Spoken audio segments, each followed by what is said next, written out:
ಏನು ಪೊಲೀಸ್ ಇಲಾಖೆ ಗುರುತ ಅವರೆಲ್ಲ ಮಾಹಿತಿ ತೆಗಿತಾರೆ. ಇದು ಯಾರು ರೊಕ್ಕದ ಏನದ, ಅದು ಏನು 500 ನೋಟ್ ಅದೋ 2000 ನೋಟ್ ಇದಾವೆ, ಅದು ಎಲ್ಲಿಗೆ ಒಯ್ಲಾಕತ್ತಿದ್ರು. ಇದು ಭಾಳ ದೊಡ್ಡ ಹಗರಣ ದರೋಡೆ ಆಗಿದೆ ಅಂತ ಹೇಳ್ತಾರೆ. ಕರ್ನಾಟಕದಾಗ ದರೋಡೆ, ಕೊಲೆ, ಸುಲಿಗೆ, ಹಿಂದೂಗಳ ಹೆಣ್ಮಕ್ಳ ಮೇಲೆ ಅತ್ಯಾಚಾರ, ದಲಿತ ಹೆಣ್ಮಕ್ಳ ಮೇಲೆ ಅತ್ಯಾಚಾರ ಈ ಸರ್ಕಾರ ಇರುತ್ತಾನೆ. ಈ ರಾಜ್ಯದಲ್ಲಿ ಶಾಂತಿ ಸುರಕ್ಷತೆ ಕಠಿಣವಾದಂಥ ಕಾನೂನುಗಳು ಜಾರಿ ಆಗೋದಿಲ್ಲ. ಅದಕ್ಕಿಂತ ಎಲ್ಲ ದರೋಡೆ ಪರೋಡೆ ಎಕ್ದಮ್ ಈಸಿ ಆಗ್ಲಕತ್ತಾವ. ಯಾಕಂದರೆ ಇವಾಗ ಬೆಂಗಳೂರು ಹಾಡಾಗಲೇ ಕೋಟ್ಯಾಂತರ ರೂಪಾಯಿ ಲೂಟಿ ಮಾಡಿದ್ರು, ಏನೂ ಆಗಲಿಲ್ಲ. ಹಿಂಗೆ ಕರ್ನಾಟಕದಲ್ಲಿ ಕಾನೂನು ವ್ಯವಸ್ಥೆ ಸಂಪೂರ್ಣವಾಗಿ ಹದಗೆಟ್ಟೋಗಿದೆ.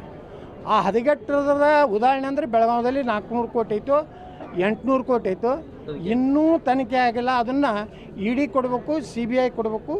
ಅವ್ರು ಯಾರದಾರ, ಯಾರು ಭ್ರಷ್ಟ ರಾಜಕಾರಣಿಗಳಿದಾರೋ, ಭ್ರಷ್ಟ ಅಧಿಕಾರಿಗಳಿದಾರೋ, ಯಾರು ಅದನ್ನು ಆ ಹಣ ಒಯ್ದು ಅದನ್ನು ಕನ್ವರ್ಷನ್ ಮಾಡಬೇಕು, ಅದನ್ನು ತಿರುಪತಿ ದೇವಸ್ಥಾನದ ಹುಂಡಿಯಲ್ಲಿ ಹಾಕಬೇಕು, ಏನು ಮಾಡಬೇಕು ಅನ್ನೋ ಏನು ಒಂದು ಷಡ್ಯಂತ್ರ ಇದೆ, ಅದು ಬಯಲು ಮಾಡಬೇಕು.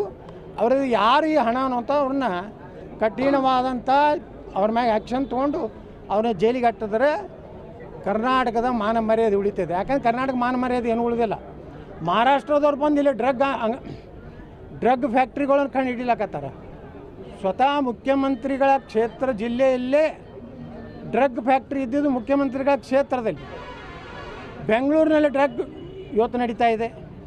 ಇವತ್ತು ಕಂಟ್ರೋಲ್ ಪೊಲೀಸ್ ಇಲಾಖೆ ಮೇಲೆ ಸರ್ಕಾರದಿಲ್ಲ. ಯಾಕಂದರೆ ಎಲ್ಲ ಇಲಾಖೆ ಅಧಿಕಾರಿಗಳಿಗೆ ಫಿಕ್ಸ್ ಮಾಡ್ಯಾರ, ಇಲ್ಲ ಆಕ್ಷನ್ ಆಗ್ತದೆ. ಬೆಂಗಳೂರು ಕಮಿಷನರ್ ಆಗಬೇಕಾದ್ರೆ 50 ಕೋಟಿ ಕೊಡಬೇಕು, DC ಆಗಬೇಕಾದ್ರೆ 10 ಕೋಟಿ ಕೊಡಬೇಕು. ಎಲ್ಲೆಲ್ಲಿ ಒಳ್ಳೆ ಪೋಸ್ಟ್ ಅದಾವಲ್ಲ ಲೀಲಾವ್ ಆಗ್ತಾಯಿದೆ. ಈ ಲೀಲಾವ್ ಆಯ್ತಂದ್ರೆ ಯಾರೂ ಒಳ್ಳೆಯ ಅಧಿಕಾರಿಗಳು ಒಳ್ಳೆಯ ಸ್ಥಾನದಲ್ಲಿ ಇರುವುದಿಲ್ಲ. ಇದು ನಡೀದೆ ಹಗರಣಗಳು, ಕೊಲೆ, ಸುಲಿಗೆ. ಮತ್ತು ಅವ್ರಿಗೇನೂ ನಮ್ಮ ಗೃಹ ಮಂತ್ರಿಗಳಿಗಂತೂ ಏನೂ ಪಾಪ ಏನೂ ಗೊತ್ತಿಲ್ಲ. ಅತ್ಯಂತ ಅಂತಾರಾಷ್ಟ್ರೀಯ ಗೊತ್ತಿಲ್ಲ ಅಂತ ಗೊತ್ತಿರದ ಗೃಹ ಮಂತ್ರಿ ಅಂದರೆ ಕರ್ನಾಟಕದ ಗೃಹ ಮಂತ್ರಿ.